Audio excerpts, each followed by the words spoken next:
தீமையை நின்று ரட்சியும். எங்களை உட்பட பண்ணாமல் தீமை நின்று எங்களை ரட்சித்து கொள்ளும். மத்தேயு 6:13. தீமை நின்று ரட்சித்து கொள்ளும் என்று தமிழில் அர்த்தம் தரும் இந்த வசனம் ஆங்கிலத்தில் தீயவனிடமிருந்து என்னை ரட்சித்து கொள்ளும் என்று அர்த்தம் தரும் வகையில் மொழிபெயர்க்கப்பட்டுள்ளது. பொல்லாங்கனாகிய சாத்தானுடைய கைகளில் விழாதபடி என்னை காத்தருளும் என்று ஜெபிக்க வேண்டியவர்களாய் நாம் உள்ளோம். சாத்தானுடைய பெயர்களில் ஒன்று சோதனைக்காரன் என்பதாகும். அவன் நோக்கமே தேவ ஜனங்களை சோதனையில் விழ வைத்து பாவ சுமையை சுமத்தி ஆவிக்குரிய ஜீவத்தை நஷ்டப்படுத்துவதாகும். சில சோதனைகள் குடும்ப சமாதானத்தை அழித்துவிடக்கூடும். சில சோதனைகள் தற்கொலைக்கு வழிவகுக்கும். சில சோதனைகள் ஆவிக்குரிய ஜீவத்தை நஷ்டப்படுத்தி களங்கம் கற்பித்துவிடும். எனவேதான் தேவனை நோக்கி, அப்பா, என்னை சோதனைக்குள் பிரவேசிக்க பண்ணாமல் தீமை நின்று ரட்சித்து கொள்ளும் என்று ஜெபிக்க வேண்டியது அவசியமாயிருக்கிறது. சோதனை வரும்போது அநேகர் கலங்கி விடுகிறார்கள்.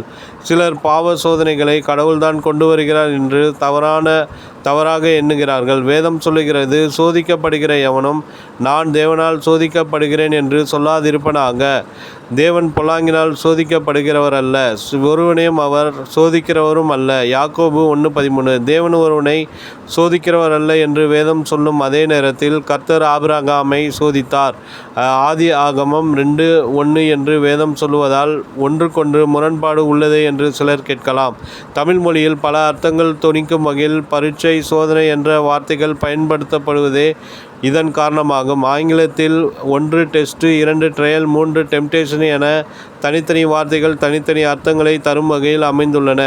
மேல் வகுப்புக்கு ஒரு மாணவன் செல்வதற்கு தகுதியுள்ளவனா என்பதை அறிந்து கொள்வதற்காகவே பள்ளிக்கூடத்தில் பரீட்சை வைக்கிறார்கள்.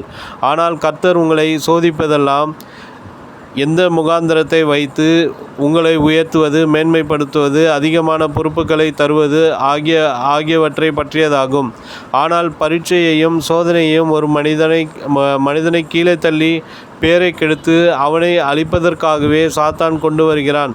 அவன் சோதனைக்காரனாக மட்டுமல்லாமல் திருடனாகவும் மனுஷ கொலைபாதகனாகவும் இருக்கிறான்.